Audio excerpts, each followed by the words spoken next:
am right now. I was woken up by a loud siren noise, and then I got these messages on my phone telling me that a fleet of drones is going across Ukraine, specifically to Lviv right now. Stay in a shelter.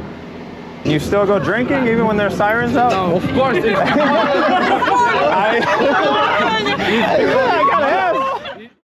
In late October of 2024, 1 year ago, while traveling across Russia as a slightly naive tourist, the local FSB, aka the KGB, they decided I must be an American spy. In order to get time to investigate me, I was sentenced to jail for 17 days by a compromised judge. Tommy, my first question is related to your trip not to Ukraine, but to Russia.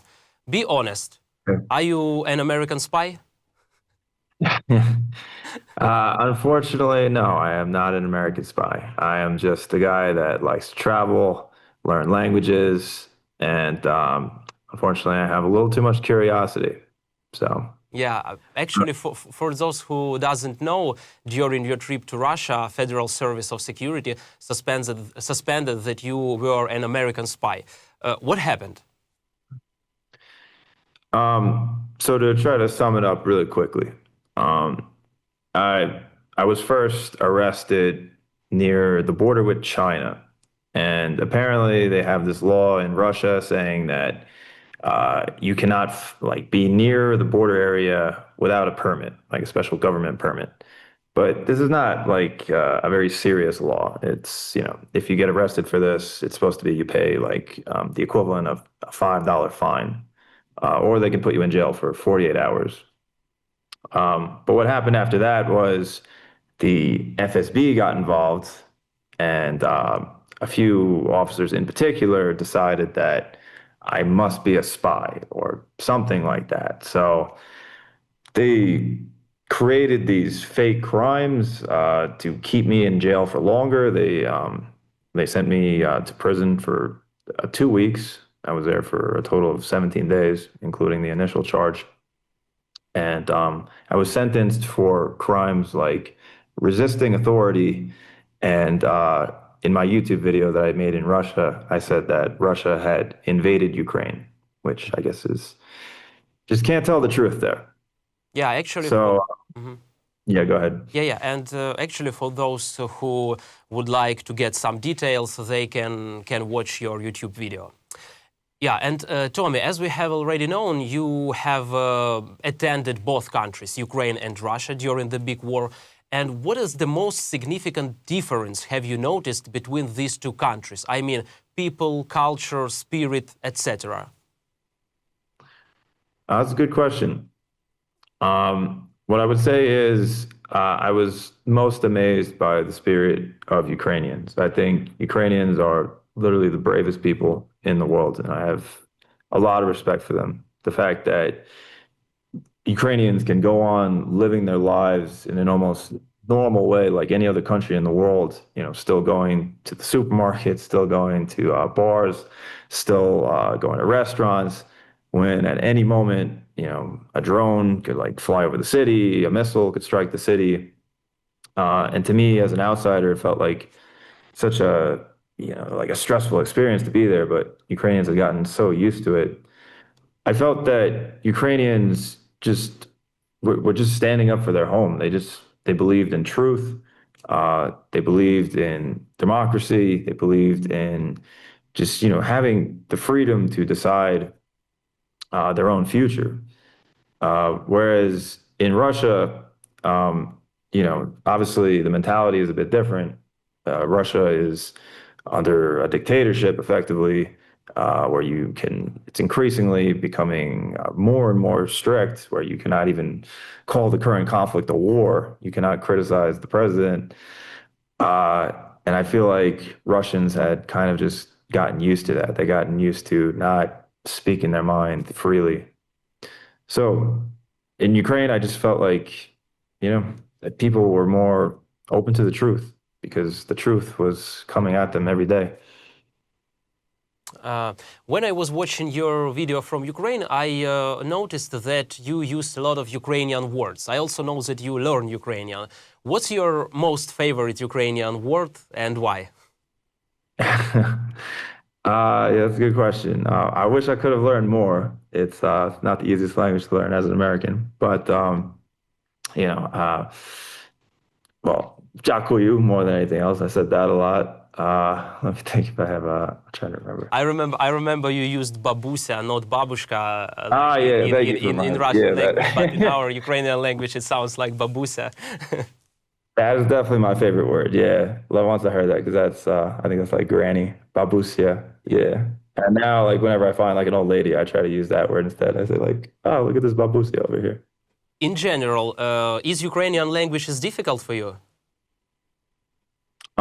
Well, I had studied Russian before, and being that I was in jail in Russia, I had no choice but to speak it every day. So I got to a decent level with that, and obviously Ukrainian, it's from the same language family. So I felt like I was able to learn a bit more than I thought in the 2 weeks I was there, and I'd be happy to keep studying it. It's a fun language, and it sounds. I mean, it generally somehow sounds kinder. So, yeah, I'll try to get Great, back to it. great. Maybe I'll speak to some more babusias when I get back. I got it. You have been traveling for a long time. What country you would compare to Ukraine? Ooh, yeah, that's a good one. Well, at the end of my video, I said that Ukraine had the most justified struggle in the world because Ukraine is the only country I know of that is being invaded by a larger neighbor for completely unjustified reasons. Um, if I had to pick another one that I could think of, it's not quite the same, but and it's a place that doesn't get a lot of attention, but maybe Myanmar in Southeast Asia, where they had a democracy. Then the military dictatorship came in, just took it away overnight. Uh, and similar to Ukraine, the people there are just trying to go on with their lives, but there's constant conflict all over the country, and I felt generally sad for the people there as well. I got it.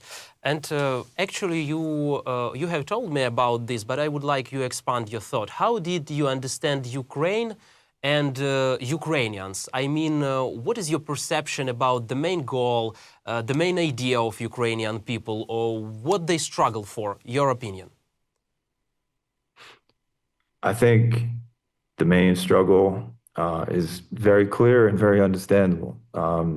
Ukrainians, you guys have been invaded by basically just a dictatorship that wants to revive the Soviet Union. And Ukrainians are just trying to maintain their country, maintain their sovereignty, maintain their freedom. Because I've seen in Russia what will happen. They're blocking every single Western app now. They're trying to block WhatsApp. They want Russians to use like a local government-controlled app. You would lose all freedom of thought and expression, and also just control over their borders. And that's why I have all the respect in the world for the heroism that Ukrainians are displaying every single day, and every single Ukrainian in the country, because everyone is affected by it. I saw that when I was there. It doesn't matter where you are. Mhm. Actually, you are traveling a lot, but what about common Americans? How do Americans in your country perceive Ukraine in general? Yeah, unfortunately that's a complicated question, but I think the average American, I would hope, understands like how difficult the Ukrainians' situation is. They understand that the Ukrainians are fighting back against a much larger neighbor, a very difficult enemy, and I would say, as you know, our politics is very divided. I would say at least one half of the country strongly supports Ukraine and is in favor of sending more equipment and aid to Ukraine to help in the struggle. The other side isn't necessarily against Ukraine, but maybe they're against sending money to Ukraine. But I think for anyone rational in America, they could see that Ukraine is just trying to protect itself from a ridiculous enemy. Yeah. Actually, you have met a lot of Ukrainians. You have had a lot of conversations with them. Which character trait of Ukrainians you were impressed the most, and why? As I said before, I think the trait that most impressed me was the bravery. Um, I don't know if it was a learned response to the conflict, to the war, or if it's just something inherent in Ukrainians. But every Ukrainian I met basically didn't even use the alarm app that I was using to check if there were like missiles coming. Um, they would just run the numbers to be like, you have a higher chance of being hit by a car. And they would just go to sleep because, I guess there's just no other way to live your life. You can't live your life in constant fear. So I was most impressed by the bravery of Ukrainians. It put me to shame, honestly. Mhm. Which Ukrainian city was the most impressive for you? And again, why?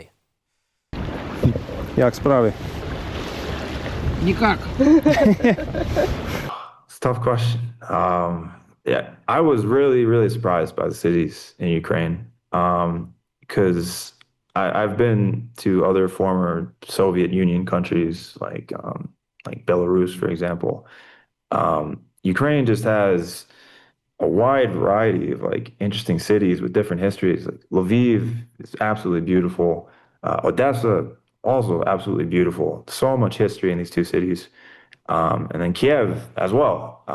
It's massive, sprawling.